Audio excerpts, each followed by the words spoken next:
নমস্কার, কেমন আছো সবাই? আরও একটা নতুন ভিডিওতে তোমাদের সবাইকে ওয়েলকাম। আশা করছি সবাই খুব ভালো আছো।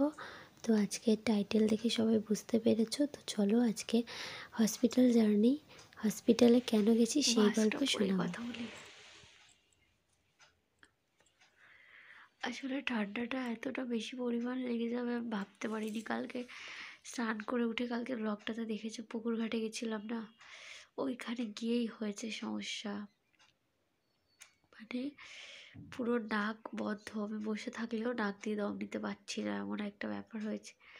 কালকে সকালের আগে আমি পুরোপুরি সুস্থ ছিলাম, আর এই যে আরেকজন দিচ্ছিল ঘুম আমার গলা শুনে এখন উঠে উঠে তাকাচ্ছে। তো মা দিয়ে গেছিলো ভাত খেয়েছি, আর আমার মাকে বলেছি আসতে, আর মাস্কটা না পরলে হচ্ছিল না আর কি।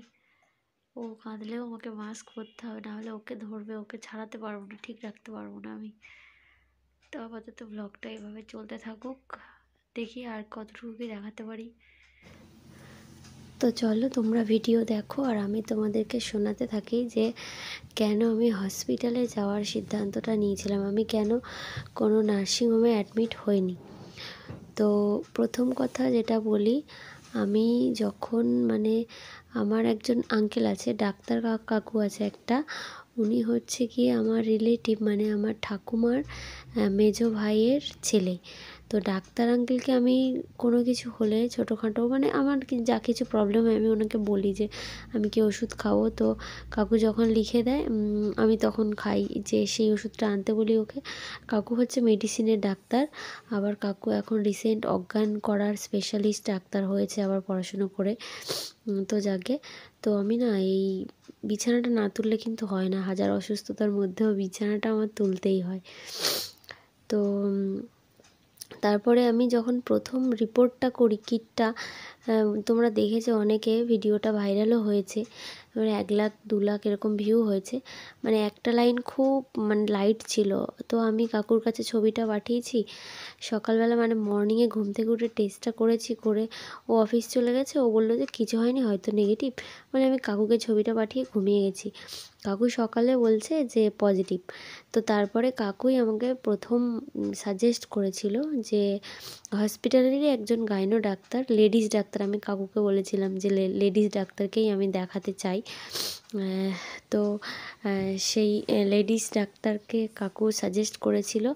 আর এই জুতোটা তোমাদের দাওয়াইকে আমি গিফট করেছি বাড়ির মধ্যে পরার জন্য। তো তারপরে কাকুই কাকু বলেছিল যে ওই ডাক্তারটাকে তুই দেখাবি। তো আমি জানতে চাইলাম যে যদি ওটি করতে হয় উনি করতে পারবেন তো?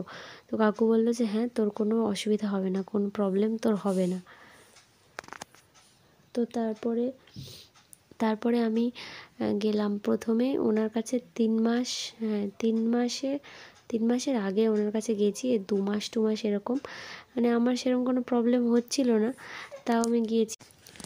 আর একজনের আজকে 3rd ভ্যাকসিন হয়েছে, তো সে কান্নাকাটি করছিল, ঘুমোতে চাইছিল না, ওই জন্য কোলে করে তুলে থামিয়ে আবার ভিডিওটা এডিট করতে বসলাম। তো যেটা বলছিলাম, তো ডাক্তার কাকুর কথা মতোই আমি ওনাকে দেখাই। উনি হচ্ছেন ক্যানিং হসপিটালেরই একজন গাইনো স্পেশালিস্ট, একজন ডাক্তার, লেডিস ডাক্তার। তো আমি আমাদের এখানে বেঙ্গল ডায়াগনস্টিকে বসেন উনি।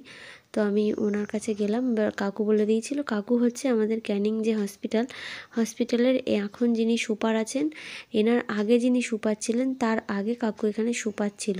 তো তারপর এখান থেকে ট্রান্সফার হয়ে এখন কাকু কলকাতার কোনো একটা হসপিটালে আছে। আর তো কাকু বললো যে ওখানে গিয়ে তুই আমার নাম করবি। তো আমি গিয়ে যথারীতি ওনার নাম করেছিলাম। তো তারপরে উনি বললো যে হ্যাঁ ঠিক আছে। তো তারপর আমি ওনাকে দেখিয়ে নিয়ে তারপরে উনি টেস্ট দিয়েছিল পরপর ওনাকে প্রথম 1 মাস পর যেতে হতো। আমি না সকালে এতটা অসুস্থ ছিলাম, কিছু করতে পারিনি, কিন্তু সন্ধ্যাবেলা একটু সুস্থ ফিল করছিলাম বলে মাকে বললাম যে তোমার সন্ধ্যাবেলা কিছু করতে হবে না। তো আমি চলে গেছিলাম রান্নাঘরে, সেগুলোই তোমাদের সঙ্গে শেয়ার করছি, আর সাথে সাথে গল্পটা কমপ্লিট করি। তো তারপরে তোমার প্রথমে 1 মাস ছাড়া ছাড়া যেতে হতো, আর লাস্টের দিকে তো পার উইক কি 2 সপ্তাহ ছাড়া ছাড়া মোটামুটি পার উইকই যেতে হবে, লাস্ট 1 মান্থ কি 2 মান্থ এরকম।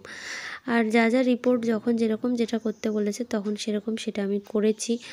আর প্রেগনেন্সির মধ্যে কি প্রবলেম হয়েছিল বা আমার বেবি পালস রেট এটা নিয়ে একটা ভিডিও আমি একদিন বানাবো। তো আজকে আমি এটা জানালাম যে কেন আমি হসপিটাল থেকে ডেলিভারি হয়েছি। তোমরা অনেকেই আমাকে কমেন্ট করেছো, দিদি তুমি কোথায় থেকে ডেলিভারি হয়েছো। এমনি আমার হোয়াটসঅ্যাপেও অনেকে পার্সোনালি আমাকে কোয়েশ্চেন করেছিলে, আমি তখন হয়তো রিপ্লাই করতে পারিনি। তো এই ভিডিওটা দেখে নিও। তো তারপরে আমি ওনাকে জিজ্ঞেস করলাম যে হসপিটাল ছাড়া কি আপনি কোথাও থেকে কি ডেলিভারি করান। তো উনি বলেছিলেন, প্রথম কথাই উনি বলেছিলেন যে আমি তো হসপিটালেই আছি, তাহলে তোমার কি দরকার আছে বাইরে থেকে ডেলিভারি করানোর। তো মানুষ এতটা অনেস্ট হয়, কোনো ডাক্তার হতে পারে আমি হয়তো ডাক্তার কাকুর পরিচিত বলে উনি এটা করেছেন নাকি আমি জানি না, তবে ওনার বিন্দুমাত্র ইচ্ছা নেই যে আমাকে বাইরের থেকে যদি করাতেন তাহলে তো আমার কাছ থেকে একটা মোটা টাকা উনি নিতে পারতেন, যেটা স্বাভাবিক ব্যাপার। কিন্তু ওনার সেরকম কোনো ইচ্ছাই দেখতে পাইনি আমি। তো যথারীতি আমাকে উনি ডেট দেন যে এই দিন তুমি ভর্তি হবে। তো প্রথমে বলেছিল যে আমার মানে সমস্ত কিছু নর্মাল ডেলিভারির দিকেই আছে, আমার সমস্ত রিপোর্ট। তো সেই জন্য আমি ভেবেছিলাম যে সেটাই হোক, কারণ আমার যেহেতু আমি বিভিন্ন রকম কাজ করি, এটা ওটা সেটা মেকআপ বলো, তার ভিডিও বলো, টিউশন বলো, এটা সেটা, তো নর্মাল ডেলিভারি তো অবশ্যই একটা সুস্থ জীবনযাপন দেবে একটা মানুষকে, মানে একটা মাকে। সিজার তো মানে যন্ত্রণা কম তো একদমই বাজে কথা, ওটার তো আমি গল্প পরে বলবো যে সিজার হলে যে কি হয় না হয়। তো যাকে তারপরে আমি সেই জন্য সেরকমভাবে আমি গেছিলাম, কিন্তু সেখানকার পরিবেশ দেখে সেখানকার মানে আমার একদমই ভালো লাগেনি। তো আমি ডিরেক্ট ওনাকে বললাম যে না, আমি সি সেকশানই চাই। তো তারপরে উনি সাথে সাথেই আমি মানে তৎক্ষণাৎ আমাকে রেডি হতে বলেছে। আমি নিজে নিজেই চেঞ্জ করেছি, ড্রেস পরেছি, নিজে নিজেই গেছি, ওনার হাত দিয়েই আমার অপারেশন হয়েছে। আমি বলেছিলাম যে অপারেশনটা কিন্তু আপনার হাত দিয়েই হবে, আমি কিন্তু অন্য কেউ যেন আমার অপারেশন না করে। তো বললো ঠিক আছে।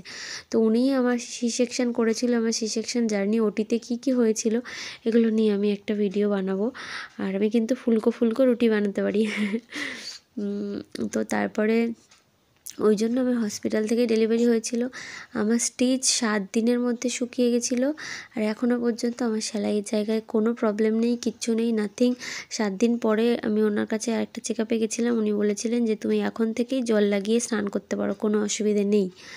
তো এই হচ্ছে আমার হসপিটালে ডেলিভারি হওয়ার গল্প। আর ক্যানিং মাতৃমা যেটা আমি জানি না সবার কি বক্তব্য, আমার মতে খুবই ভালো চিকিৎসা, সমস্ত কিছু খুবই ভালো, পরিষেবা খুবই ভালো। আর দেখো বাথরুমটা পরিষ্কার ওরা অনেক ঘন ঘনই করে। এবার মানুষের কাছে পরিচ্ছন্নতা, সবাই যদি নোংরা করে তাহলে ওদের তো কিছু করার নেই। ডাস্টবিন দেওয়া থাকলেও যদি ডাস্টবিনের বাইরে নোংরা ফেলে সেটা আমাদের দোষ, সেটাতে ওদের কোনো দোষ নেই। আর আমি দেখেছি ওরা কতটা তাড়াতাড়ি মানে টয়লেট পরিষ্কার করে, ওরা সারাক্ষণই ওরা পরিষ্কার করতে থাকছে, একদিক থেকে নোংরা হচ্ছে আর একদিক থেকে পরিষ্কার করছে। আর এভরিথিং সবই ভালো। তবে হ্যাঁ, মায়েদের জন্য কোমরটা রাখতে পারতো, ওটাই আমার যা একটু খারাপ লেগেছে, কারণ কোমরটা খুবই দরকার। সি সেকশন জার্নি মানে উইদাউট কোমর মানে পটিটা খুবই একটা চাপের ব্যাপার। তো যাকগে, চলো এটাই আমি বলে দিলাম। আর ক্যানিং হসপিটাল মাতৃমা মায়েদের জন্য খুবই ভালো, যেটা আমার অভিজ্ঞতা থেকে আমি বললাম। আর এই জন্যেই আমি কোনো নার্সিংহোমে অ্যাডমিট হইনি, বা আমার সোনাকে আমি ওই হসপিটাল থেকেই ডেলিভারি করিয়েছিলাম। এই হচ্ছে আমার জার্নির গল্প। আর আজকের ভিডিওটা কেমন লাগলো সবাই অবশ্যই জানিও।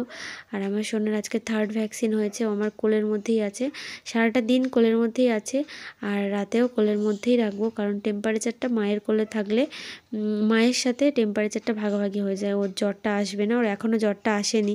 আমি এসে প্যারাসিটামল দিয়েছিলাম, মানে যেটা লিকুইড, আর তারপরে রাত 9টার দিকে আরও একবার দিয়েছি। এখন বাজে 11:45। চলো ভিডিও এখানে শেষ করছি, জানি না রাতে কি হবে।